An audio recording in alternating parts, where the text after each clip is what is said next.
Paimam lėkštę, mažą arbatinę lėkštutę. Įdedam didžiausią savo žuvis, kurių ilgis yra 2,5 cm. Imam štengelį ir braukiam. Dabar aš iš tikrųjų, kai matuoju, nefilmuodamas, nes aš dabar žiūriu per telefoną.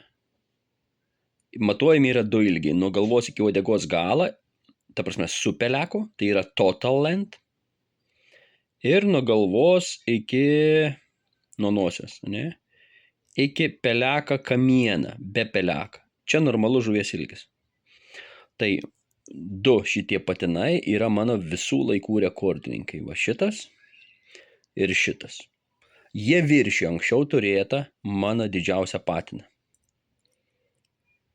Tai jie tai biškį pabūna, kadangi žiaunas yra šlapias, šonai šlapi, ant lėkštutė jų čia nebraiža, supilu tą patį dubę, gauna vandens, jo šiek tiek stresuoja, nieko blogo jiems nenutinka. Užtat labai gerai matosi spalvas, labai gerai matosi raštai, ir jeigu žuvis turi ar parazitų, ar dar kažką, taip apžiūrėti yra paprasta. O pažiūrėjus, imam ir supilam, ir jums nieko nenutinka. Bendras antrą pagal dydį patino dydis yra 29 mm su uodega. Aš kai matavau labai tiksliai, dabar tik pridėjau nufotografavimui nelabai tiksliai, nes aš matavau 2 rankom laikydams štengelį.